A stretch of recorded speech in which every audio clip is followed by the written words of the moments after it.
Ever feel like economics is this big, complicated subject just for experts in suits? Well, in the next few minutes, we're going to totally change that. We're going to build a simple but really powerful toolkit of ideas that'll help you see the world and your own choices in a completely new light. Let's kick things off with a super simple question, one you've probably asked yourself a million times. You've got a bit of cash, you're looking to have some fun. Do you go for a slice of pizza or do you grab a ticket to that new movie? And here's the cool part. Whichever one you picked, you were basically acting like an economist. Because, economics isn't some dusty old theory. It's literally the science behind the choices you make every single day. So why does this even matter? Because economics isn't just about money or the stock market or taxes. At its very heart, it's the science of choice. And it's happening all around us, all the time. When you get a handle on just a few of these core ideas, you start to understand why societies work the way they do. All of a sudden, things like global trade agreements or debates about taxes aren't just background noise. You see them as choices with real, tangible consequences. And maybe the most important thing, it helps you become a much more informed citizen, able to see the logic, or maybe the lack of logic, behind the big economic ideas that shape our world. All right, so just like any profession, economics has its own lingo. To really build our toolkit, we need to get comfortable with 5 key terms. These words, they basically describe the fundamental activities that make any economy tick. First up, we've got wealth. Now, we're not just talking about stacks of cash here. Wealth is the total collection of valuable things you own. Your house, your savings, even your car. Basically anything you could trade for other goods and services. Next on the list is consumption. This one is pretty much exactly what it sounds like. It's the act of using up those goods and services to get what you want. It's eating the pizza, it's watching the movie. Simple, right? So where do all those things we consume actually come from? Well, that brings us to production. This is the whole process of creation, where companies combine different resources to make all the products and services we use. Okay, so how do those products get from the producer into your hands?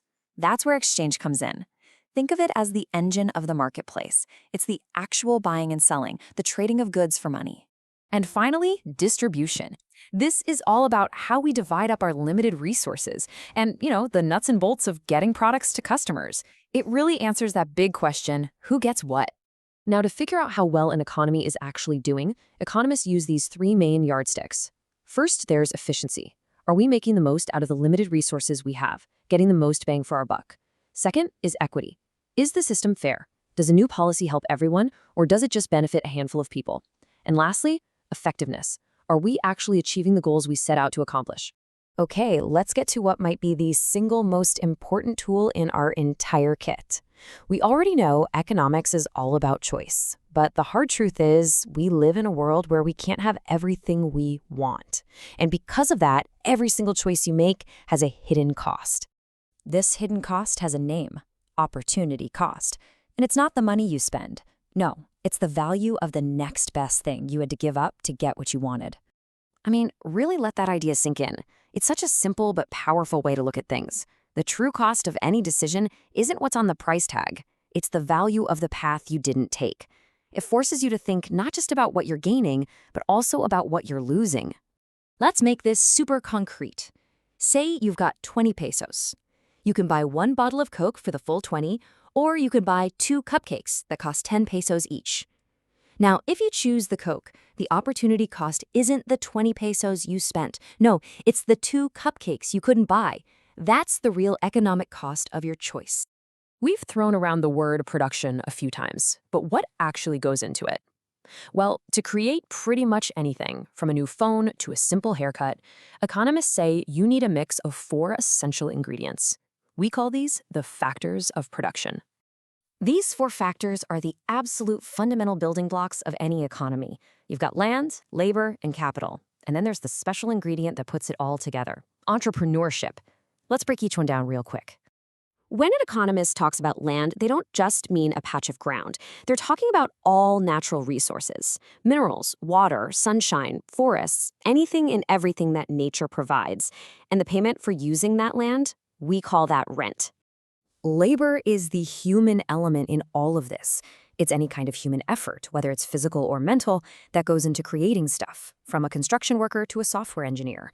The reward for that work, of course, is a wage or a salary. Next is capital. Now be careful, this doesn't mean money. In economics, capital means the man-made tools we use to produce other things. So think machinery, computers, factories, office buildings. And the reward for using that capital is called interest. And finally, entrepreneurship. You can think of this as the secret sauce. It's that special human skill of taking the other three factors, organizing them in a new way, and taking a risk to create a business. And the reward for all that innovation and risk? That's profit. Okay, so we've got all these individual pieces on the board: production, consumption, all these factors. But how do they all connect? Well, it's not just a big random mess. They actually fit together perfectly in the continuous loop that economists call the circular flow model. This model is just beautiful in its simplicity.